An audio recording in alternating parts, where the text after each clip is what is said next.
Day 17 of the Hard Things Project. It's Friday night. Guys, I was making this video like 2 hours ago when I was about to finish work. But then I remember that in the morning I didn't have enough time because last night I went to sleep a little bit late. I didn't go party, by the way. All right, just putting it out there. I just had a 13-hour shift. There was this competition in my job. I always say yes to competitions. Of course, you know me, I'm competitive as hell. Uh, so I ended up going to sleep at 11 p.m., which for me right now it's super extra late. It's like going to sleep at like 2 or 3 a.m. back in my days. So yeah, I woke up a little bit late. I actually woke up at 4:30, I think. But I was like, nah, man, I slept like 5, 6 hours. I know my body. I know how it functions. I know how it functions when it hasn't had enough sleep. So I was like, no, no, no, absolutely no. We're going back to sleep. We slept for another 2 hours. And I ended up getting to the gym around 8:15, 8:20, which is definitely not enough time. It was definitely not enough time for me to be able to finish my routine. So I ran for 25 minutes. Where's my memory? Run for 25 minutes. Felt good. Felt good. No pain really. I felt strong. I did some cycling for 10 minutes. Super easy, just to like flash out the legs. And I didn't have time for my recovery session. And I'm gonna tell you something, guys. If you don't have a recovery session after your workout, if you don't have the time or you don't have, probably like the facilities, you don't have the compression boots, probably you go to a gym that is very basic and they don't have like a recovery room, then that's fine. But if you have the chance of doing a recovery session after your workout, I suggest it 100%. Do it. And the reason why I'm telling you this is because this is the first time that I'm actively doing a lot of recovery as well after every single session. And the reason why I'm doing that, it's not because I have all the time of the world. It's because right now, becoming an athlete, because if I become an Ironman, I'm going to call myself an athlete. I don't care. That is an athlete. But anyway, even after the marathon, when I finish the marathon in September, I'm going to call myself an athlete as well. But I don't consider myself an athlete just now. But if I want to become one, I better start training like one and better start recovering like one as well. So I was making this video, and I always make this video by the end of my day so I can kind of like give you guys a recap and you can have an idea of how my day went and probably how my day is going to start tomorrow based on where my head is, right? Because I planned the night before based on that. The morning after, I don't plan anything. I don't care how I'm feeling. Even if I wake up sick, if I had a plan at night, then you can bet that I'm going to do exactly what I said I was going to do the night before. So yeah, I remember I didn't have my recovery session, and for some reason during the day, you know, of course I had it in my head that I didn't have my recovery session, but for some reason along the day I completely forgot that I forgot about my session. And I was like, why are my calves and my feet, like feeling so heavy, and there was no pain, but a lot of tightness. And then I was like, okay, makes sense. So my point is that it makes a difference. You might think that recovering, stretching, sauna, jacuzzi, compression boost, blah blah blah, and of course nutrition and good hydration might not play a big role. They do 100%. Believe me, guys. If you're being serious about a goal that is physical and it requires some type of evolution and progress towards achieving that goal that you have, um, make sure that, like, besides the program that you have to get better at what you're trying to become, could be any discipline, you're recovering right. And in order for you to recover right, you have to plan ahead. You have to plan with a lot of time. And when I'm saying with a lot of time, I'm talking about not just planning the night before, You might want to plan on a weekly basis. And I know that it sounds a lot, but on Sundays, believe me, guys, I mean, unless you work on Sundays, Sundays, most of us, we have rest or active rest, but we have a little bit of time. So maybe instead of watching another episode of our favorite series, why not pause it for a little bit and make the schedule of the week so nothing is just surprising. And we understand that emergencies happen, that unexpected events happen as well every day, really, in our lives. But we might want to stick. We want to stick to the plan, and that structure is going to give us order, and that order is going to deliver results. Okay, so try to do it. I'm trying to be very practical when it comes to this channel because I'm trying to educate myself as much as I can, so I can try to try to reproduce that in a way that can eventually get to whoever is watching these videos, so you can also structure your life in a way that is going to render results. It's pretty much what I wanted to say with all this. So yeah, I was making this video and I got out of my chair and I was like, no, wait a second. I know I'm tired. I know I had a long day. Today was another competition at work.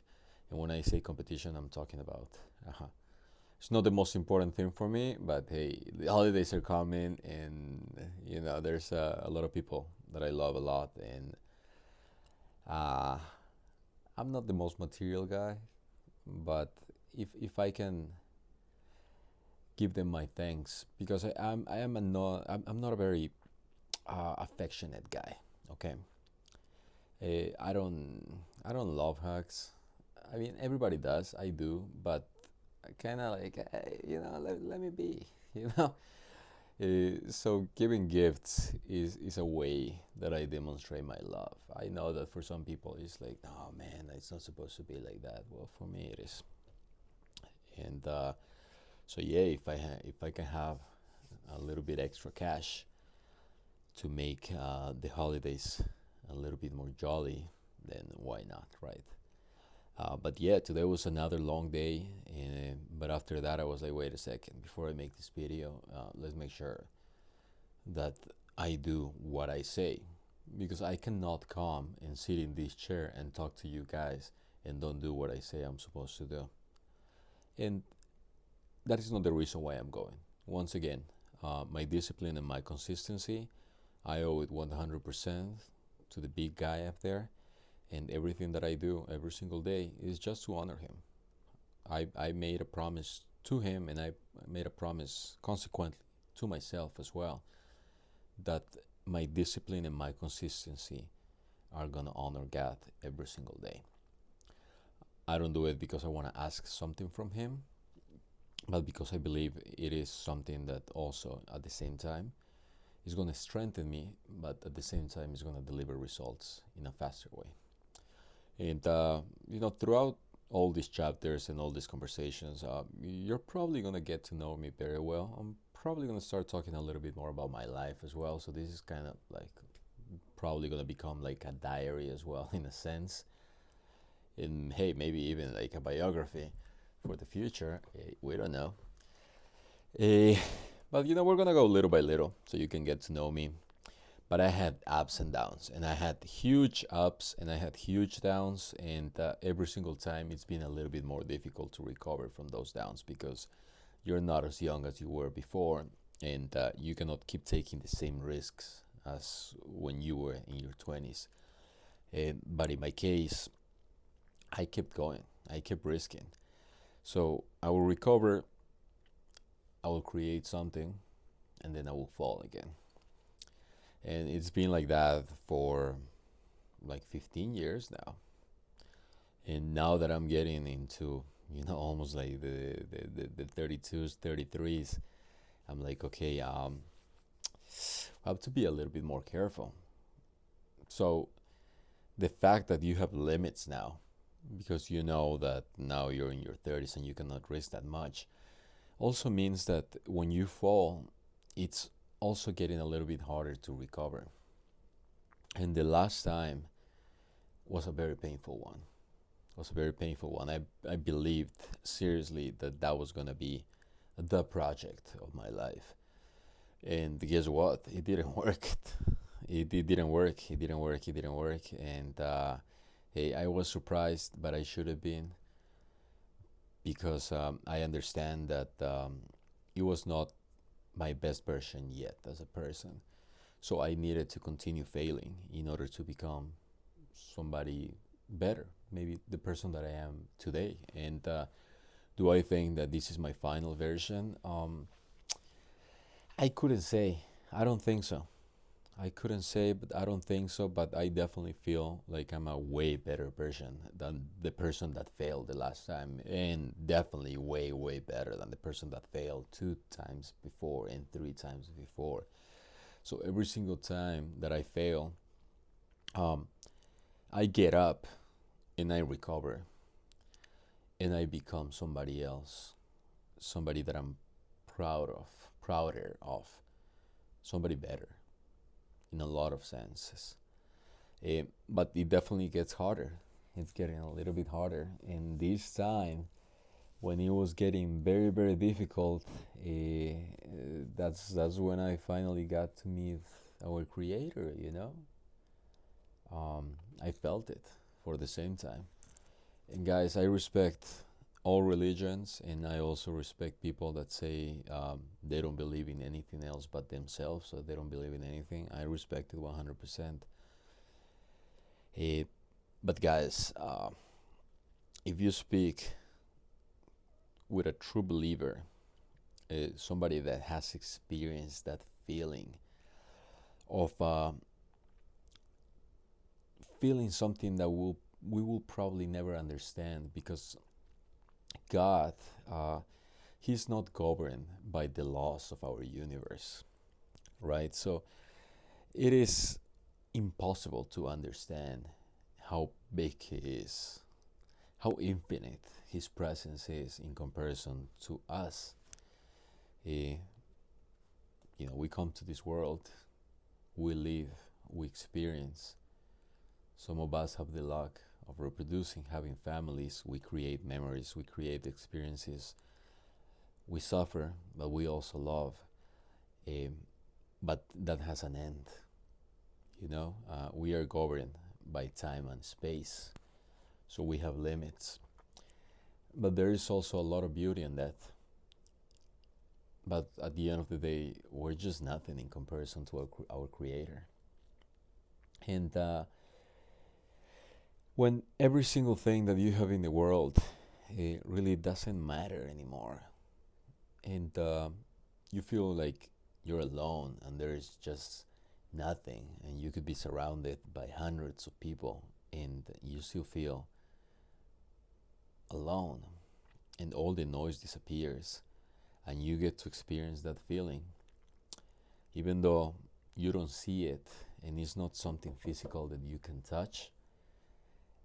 It is the most real thing that at least myself have experienced in my life. And when I've experienced that love for the first time, I understood that there was a God. I absolutely understood that there was a God. And I understood not just that, I understood that God is love. And, He wants the best for us. He wants us to become the best version that we can be. But it takes a lot of work. And some of us are very hard-headed, so we don't just change based on experiences. I have some friends that can read a book, and based on the experiences of the author of the book or the characters of the book, they can be like, okay, I see the mistake that they made, I'm not gonna make the same mistake. Well, I am not like that. Okay. And I know that there is a lot of people just like me. We learn from experiences, and the experiences that teach the best and the most are mistakes. So I believe that anything that happens in your life, even the bad, is for something good. And that's what I've seen in the past few years, that the hardest experiences of my life had led to an evolution that was not even possible in my eyes. I couldn't even imagine becoming that version that I got to become. Now, I'm not saying that I'm perfect. I'm not saying that I'm great and I'm the best man and I'm the best friend and the best boyfriend. I'm not saying that at all. But I'm just comparing it to myself in the past. I'm not comparing myself to anybody, and neither should you. Neither should you. But I believe that it's fair to compare ourselves with ourselves yesterday and a year ago and 10 years ago, because I don't believe that we come to this world to become richer in terms of accumulating more money or having a larger digital number. I believe certainly that we come to this world to become wiser. And wiser is a beautiful word because it means a lot of things, and it's a combination of a lot of things. But I believe that you cannot become wiser unless also time is involved in the mix. It takes time to become wiser. I don't think that you can become wiser just by accumulating experiences alone. You become wiser by, yes, living those experiences, but at the same time, the time that it takes to accumulate those experiences and the knowledge that is required for a person to become wise requires time. So my hope is that all of us, not just me, but all of us, will leave this world wiser than when we got to this world. And that is very difficult. And I'm going to tell you guys why. Kids are wise. Kids are wise before they get corrupted by this world, before they get to experience so many negative experiences. When you start having a chat with a kid and you can understand how innocent and pure they are, there's wisdom in that. And being able to leave this world, maybe not with the innocence of not having seen everything that we have seen, but understand that even though we might have experienced evil in the world and we might have experienced so many negative things, we can leave the world still being good and being better. I believe that that could be a very good goal and a very achievable goal for anybody. So that is the hope. That is the hope. But anyway, that's the reason why I decided to go back to the gym and do a recovery session and do the compression boots and the sauna and the jacuzzi. And I am obliterated right now. I'm tired. But hey, I'm doing this video, guys. And this is a journal. And 360 something days when I'm completing an Ironman. And I'm sitting here showing you guys my medal and doing a documentary of all of these days that I've been journaling with you and making it public so I can hold myself accountable. That's also going to be a very beautiful chapter, but even more beautiful than that chapter is today's chapter. And when we're in tomorrow, it's going to be tomorrow's chapter, right? So that is the goal for day 18. We're not doing upper body for now, just doing a little bit of like mobility and very, very low weight to like medium weight, because at this time I think it's time to focus on the run, on the 10K. So I believe that tomorrow we're gonna run for another 20-25 minutes and do a little bit of cycling. And yeah, it's gonna be a good day. Tomorrow is Saturday, so I'll see you guys tomorrow for day 18. Hasta la vista.